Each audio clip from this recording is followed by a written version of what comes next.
Hi, you're watching Hello? Sahara TV, and I'm Chika Odor. We've had very interesting discussions so far. We spoke with the spokesperson of President Jonathan, Mr. Ruben Abati, and we also spoke with human rights lawyer Femi Falana, as well as Professor Wale Adebanwe. Joining us right now from Nigeria, we have Ms. Ayo Obe. She is the second president of the Civil Liberty Organization. Also, she's a legal practitioner practicing in Nigeria.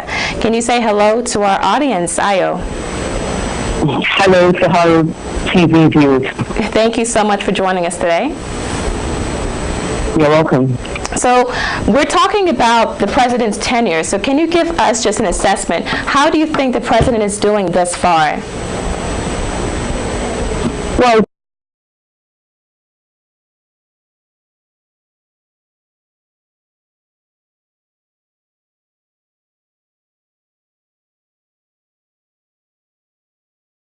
Explain what you mean by some of those things. Maybe you can clarify. Well, he took power in January 2010, and he became, as acting president, he became president in his own right following the death of President Umaru Yar'Adua. And then he ran for election and was elected in April. So even in April, he knew that he was going to be, in office. I actually find it quite strange that people are talking about his first year in office. From April, last year, he already knew that he was going to take power in May, and he promised to hit the ground running with his list of ministers in the first week of within the week of his inauguration. So I think that on the one hand, he's been extremely slow in responding to the issues and problems facing Nigeria.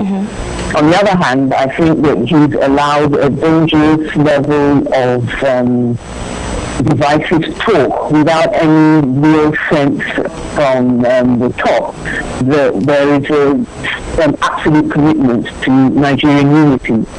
And with those things, I mean, when, for example, you have the president, which, I mean, I'm not saying that it is not true that terrorism has affected a part of the country, but one doesn't want the feeling that, well, it's a part of the country and therefore the rest of the country need not worry. It's a matter of concern to all of us here in Nigeria, I would think. So I think that when you have statements being made by people close to him or people who claim to be close to him, and there's nothing from the presidency to say, no, that's not true, that's not happening. I mean, for example, one of his associates recently said he'll be running for office in 2015. Mind you, we're only in 2012 right now. I know the president said, well, he's not thinking about it. But having originally run for office last year on the basis that it would be his only term, one would have expected that he would have no difficulty whatsoever in saying, I am not running for president in 2015. But there you are. So on the political front, there's that. And then on the economic front, there's this lack of progress. We keep on hearing about Nigeria having a fast-growing economy, but a fast-growing economy which has no impact on the lives of ordinary people. So, Ayo, to conclude your thoughts, can you confidently say that this current administration has been a disappointment to you personally? Oh, it's definitely been a disappointment. So what can they do? There's any doubt that it's been a disappointment. The question is whether it's going to continue being a disappointment, and worrying and focusing on whether people are saying nice things about it, whether it's going to do some things which will give people nice things to say about it. So what can he do? What does he need to do to win the approval of the masses before he leaves office? Or is it even possible at this point? Is it too late? Has he gone too far gone? Obviously, he needs to tackle the security issue. But in tackling the security issue, he needs to show that he's very much alert to the human rights abuses that are being committed in the name of tackling the security issue. There's no point in pretending to tackle a security issue when what in fact you are doing is stoking up fires and resentment, and in fact acting as a recruiting sergeant for terrorists in one part of the country or the other. So the president needs to show that he's very much alert to the fact that human rights abuses are being committed, and to give the necessary orders and instructions that will stop that. Secondly, he needs to understand that the security problem is not one that you just throw money at, because at the moment what we have is the president throwing money and bullets at a problem which probably requires a great deal more subtlety than is being deployed at the moment. Then, of course, the electricity problem, well, we all know that. We're tired of talking about it. You just need to get on with that. And then jobs for people is not just a matter of government creating jobs and sort of giving government jobs, but actually giving the Nigerian people the tools with which we can create our own jobs and do our own work. Right. And that means the infrastructure needs to be attended to. And from what I understand, you are based in Nigeria, correct? That's where I live. And you mentioned that insecurity is an issue that needs to be tackled. So do you think, I just want to ask, I'm curious, based on your credentials and your background, you could have chosen to work anywhere around the world. So why do you choose to stay in Nigeria and use your skills there? I'm sorry if I find that question a bit funny. This is my home, and I like how you just went into character there. The thing is that, yes, it's true, I have dual nationality. I could live in Britain if I liked. But the point is that this is where I'm living. And incidentally, Nigerians have been killed in terrorist attacks in the United Kingdom. Nigerians have been shot dead in the United States. And we all heard what's been happening to them in Eastern Europe.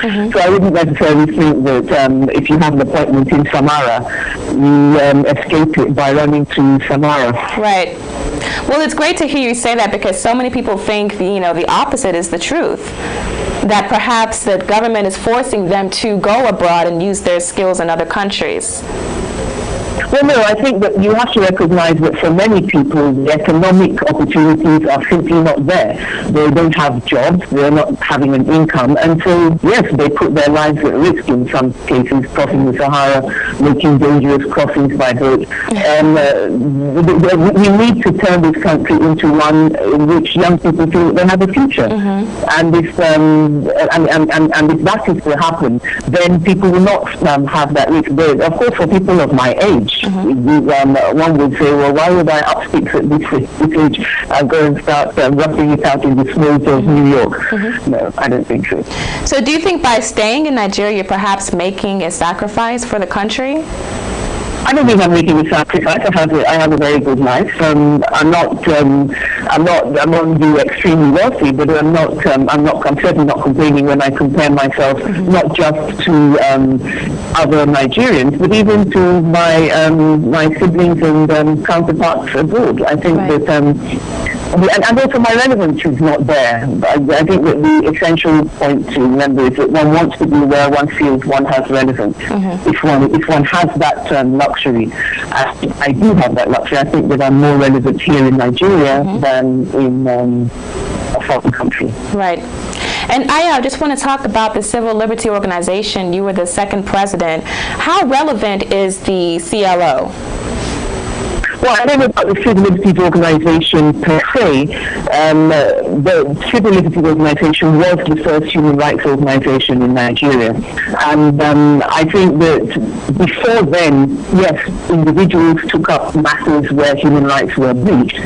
But once you had the Civil Liberties Organization, and I should say that the president in Nigerian terms is a voluntary position, but we do also have people who have made a career out of dealing with human rights. And the importance of that is that when human rights abuses occur, people don't have to sort of gather up their courage and make a lonely stand. You have people who swing into action because they're used to, they know what to do when human rights abuses are occurring.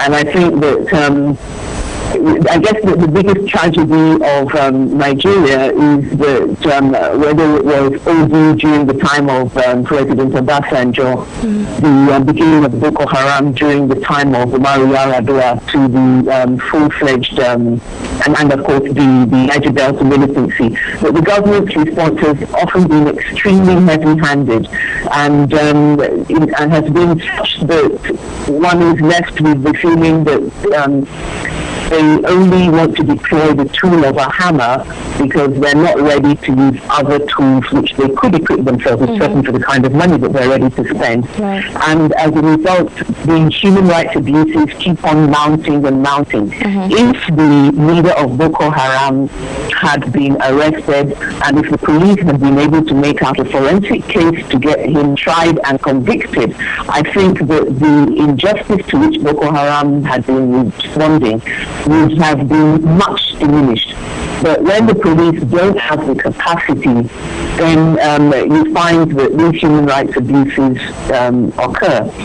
I think that what human rights groups need to do is to continue to raise the flag on human rights issues, and not to say, well, in this case, because it's terrorists and they've killed innocent people, then the rights of others don't matter. Because we have to remember that many of the people currently being killed and imprisoned in Nigeria are only suspected terrorists. Right, suspected. And I just want to backtrack. You mentioned Obasanjo, and I'm glad you did. That led me to my next question. Of course, you know that Nigerians observed Democracy Day recently. So do you think that Nigeria's democracy is moving forwards or backwards?